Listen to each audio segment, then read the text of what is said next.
What's up everyone? Welcome to So Far So Gay. I'm Yasmin. And I'm Sophie. And today we're doing our IVF Round 2 video. First of all, we did want to thank everyone who sent us support messages and so much love we received from our last IVF Round 1 video. So thank you so much, we really appreciate it. We read all of your messages and comments, and thanks again. We love you guys. Yeah, thank you. Much appreciated. Lots of love everywhere.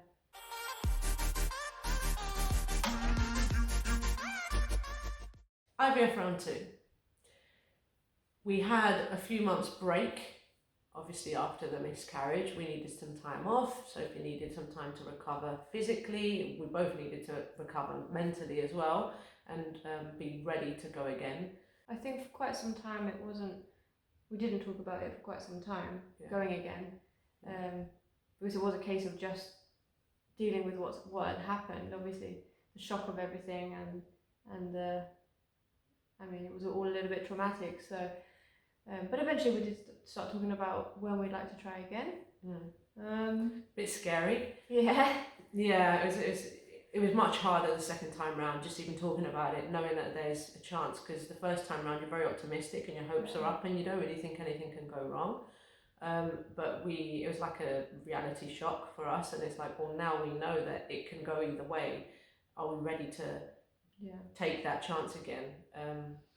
And I think we were on the same page throughout the whole process. We were kind of feeling the same at each point and each stage of like the grievance process. So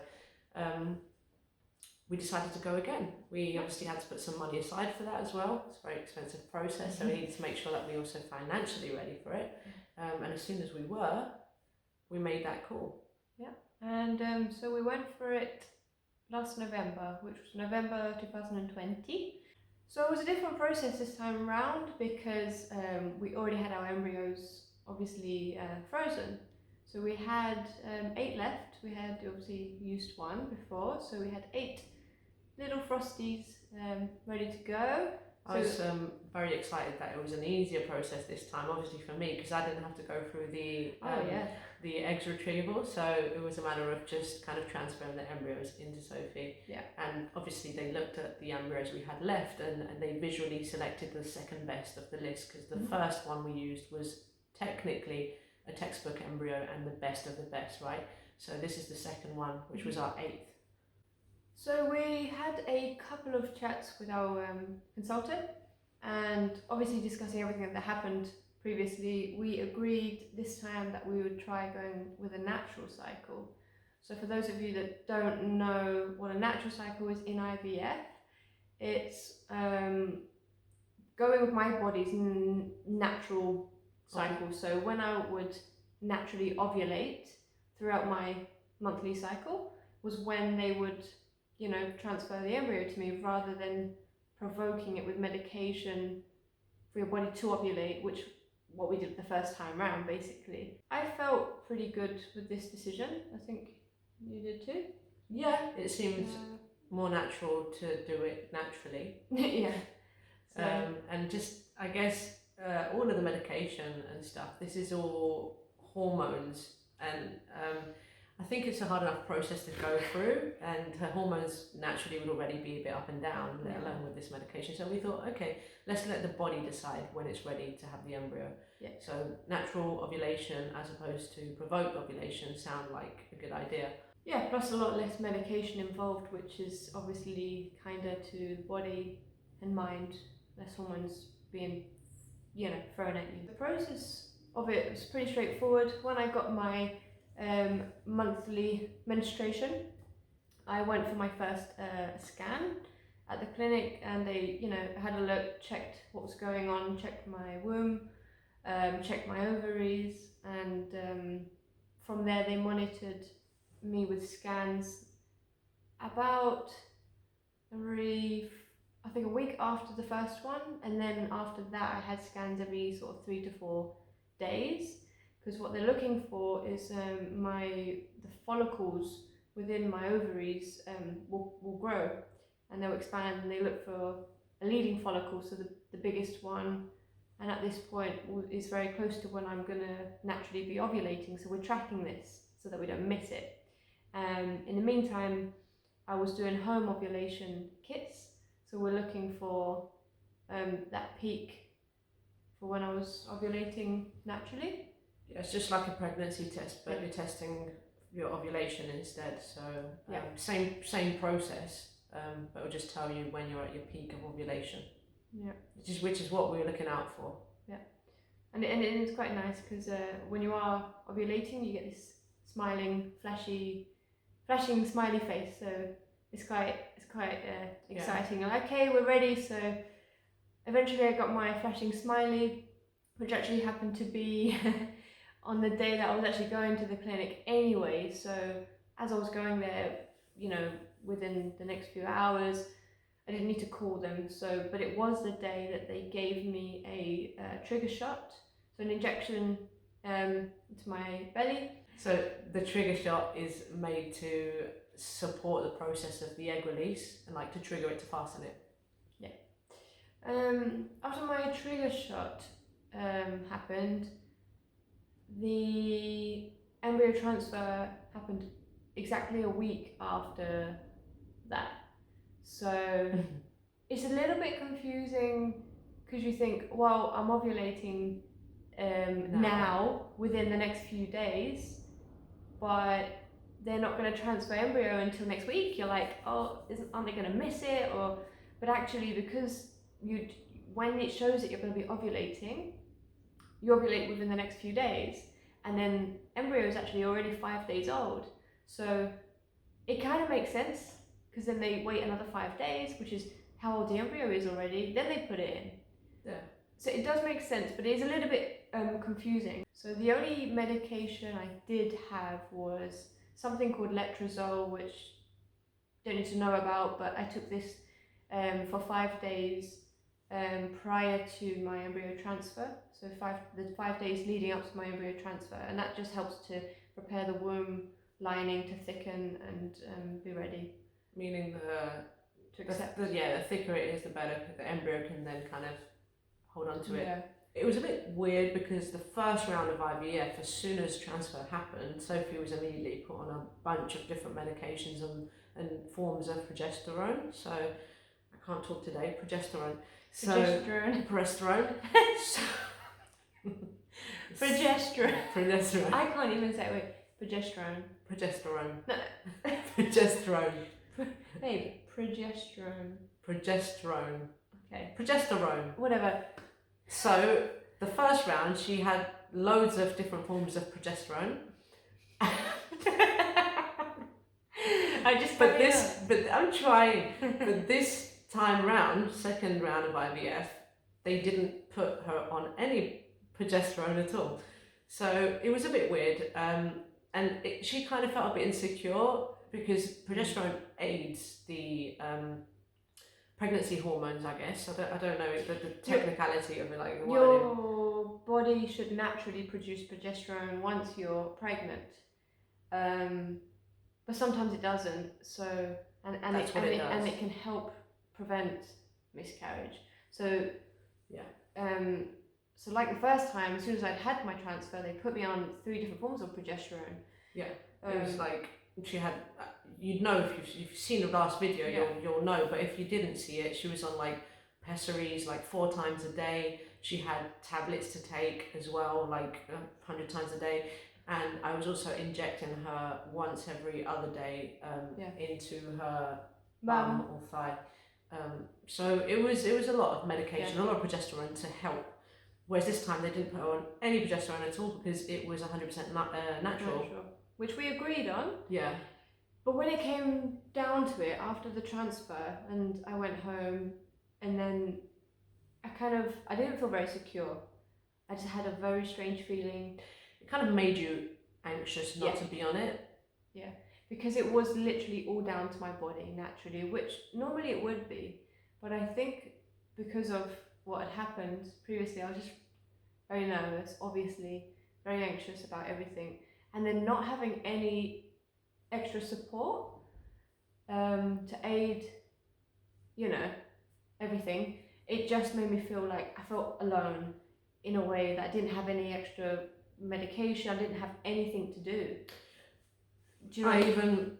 I even remember that we called the clinic a couple times, and just to ask them and confirm, like, she was struggling with the fact that she wasn't on anything, and that was just making her anxious, which wasn't really helping the process. The 2-week wait, the dreadful 2-week wait, you're meant to be relaxed, not stressed. Oh, and I was not and relaxed. she wasn't relaxed. So At all. we thought, is there any harm at all in giving her progesterone if her body doesn't need it?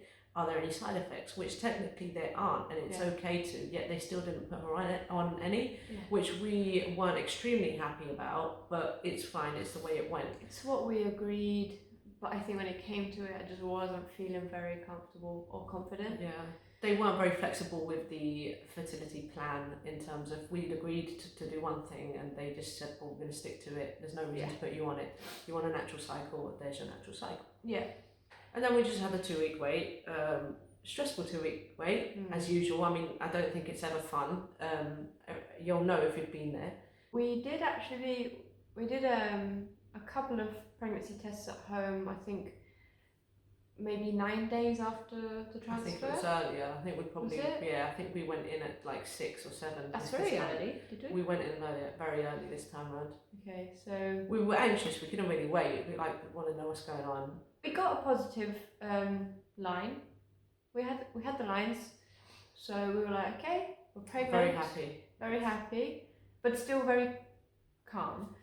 That's the difference with this round and the first round. The first round it was like, yeah, you know, over the moon about it, and this time it's like, okay, it's same positive, but let's not get excited. Let's wait. Yeah. We approached it in a very different way. Absolutely. Yeah. We came to the day of the blood test, 2 weeks after embryo transfer. We went to do the official blood test to the clinic, and I wasn't allowed in, so Sophie went in and did the blood test. I was waiting outside with my sister. Sophie came out. We were kind of excited, but also very nervous. We knew we had to wait a couple of hours to get the results. At the station, Sophie really needed to go to the toilet. So she went to the toilet. I waited, of course, outside, and when she came outside, she told me that she had spotted a little bit.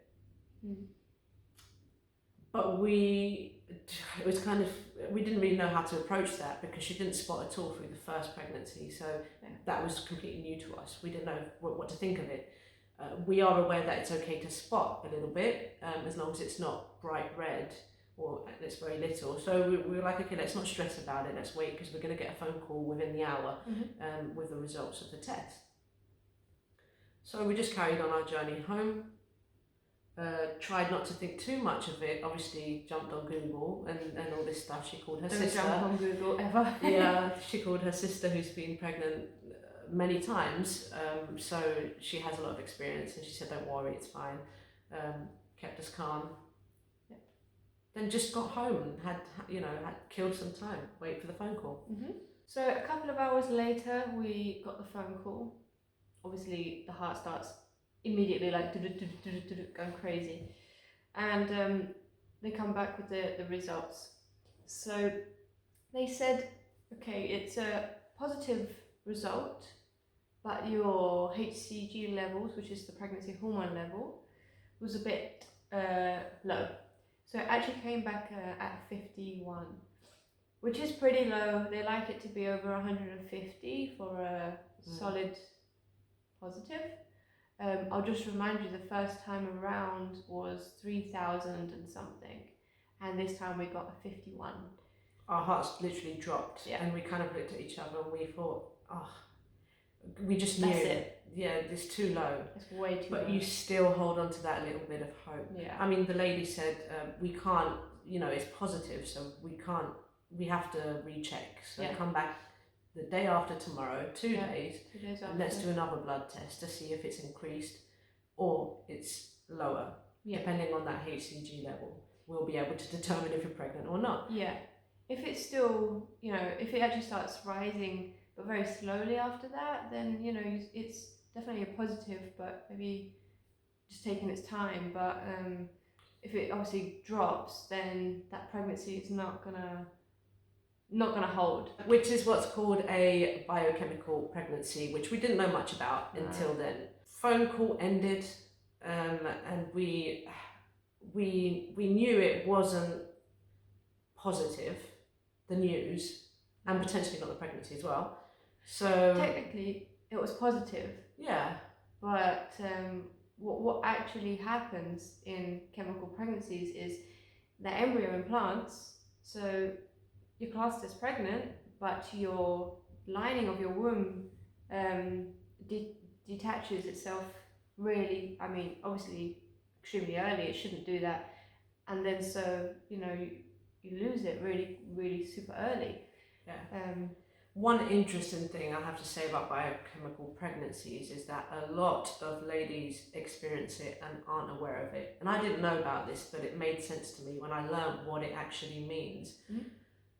Technically, you can be pregnant and not know. And often ladies will say, they'll say, yeah, I've heard lots of women say, my period's not coming, my period's delayed. I think I'm pregnant, but I'm not sure. I don't feel it, but and they start questioning whether they're pregnant or not. You probably were pregnant, but you don't know or wouldn't have known. Yeah, and then you have this chemical pregnancy, which is an extremely early loss. If you don't know about it, it's interesting to learn about because it very well could have been. Not saying that every time your period is late that you were pregnant, but it's possible. Yeah, there is a big chance that it could be the case. Yeah, and we've learned now that these chemical pregnancies are really common, mm-hmm. maybe even more than miscarriage. Oh yeah, absolutely. I think 100%. It's a lot more common than a miscarriage. Because you wouldn't know, that's the thing, so it's hard to keep a record of this, and there's not a lot of information about it either for that exact reason, because not many cases come to light because you just don't know about it and you just think it's a delayed period, but really it may have well been an early pregnancy. I think it's only due to IVF that they discovered these chemical pregnancies, because without having the whole process from put an embryo in, you wouldn't know about it. It's because they're testing. If they do that, they're doing that pregnancy test and they can see the HCG levels, then they know, yes, it's a positive. It may be low, so it's a low positive, meaning that it won't stick. Yeah. So it can take a few days or a week or so to maybe start bleeding, which technically is a very, very, very, very early miscarriage, but they don't call it that. They call it a biochemical pregnancy. Yeah. So, a couple of hours after the clinic had called on blood test day, my bleeding got heavier, and then it was, this is definitely gone. So it was kind of, even though we had to go back, in 2 days to re-blood test, just to make sure, we kind of knew. Yeah, that was a bit annoying because she already bled, full on bled, so we knew she's not pregnant, okay, it's happened already. But then we still had to go to do the pregnancy test, the second pregnancy test, because the clinic have to, despite the fact that we called them and said, look, she's full on bleeding now, period. We had to check. They said, we can't, their regulations, and it makes sense, they can't go with what is said, they have to actually check and confirm that on paper. Yeah. Otherwise they wouldn't be efficient at what they do, really. So we still had to go, knowing that she's not pregnant, and do a pregnancy test. Which was literally us dragging our feet to the clinic. Yeah. Really bad timing because it was Yasmin's birthday. That was my birthday, 2020. And that sucked. And I tried to make the day as nice as possible considering what just happened. But I think neither of us really could. Yeah, we weren't in obviously the greatest of state of minds and everything. So. Again, she called my friend over and said, "Can you come over? It's Jasmine's birthday, and obviously she's having a bad day. We both were. Just like, come over and entertain her a little bit." So he came around with boxing gloves and pads, and he's like, "All right, let's do it." And he just put his pads on and he's like, "Just punch me." And that was the evening. That was what happened on my birthday. Yeah, just let it out. That's what friends are for. So yes, unfortunately. Second round. Fail. But we tried again. It was very disappointing and deflating. But yeah. it happened. So that's the way it went down. We didn't lose hope. We never lose hope. It's not in our nature anyway. I mean, not when you want something this much. I mean, you're gonna keep fighting for it. So 100%. Yeah. And that's our IVF journey round 2. But it Stay doesn't finish there. tuned. Because there is more to come. More to come. Yes. It hasn't ended there. No. Things have happened since, and we will let you guys know real soon. Bear in mind, this is 2020 and we are now 2021. So a lot has happened. 2020 was ruled out as a terrible year. Scrap. Forget about that. We learned a lot from it, but we don't like 2020. Yeah. 2021 is the year. We have news. Stay tuned. Watch this space. Peace out. So far, so great. Nunca digo hasta luego, en otra vida nos vemos.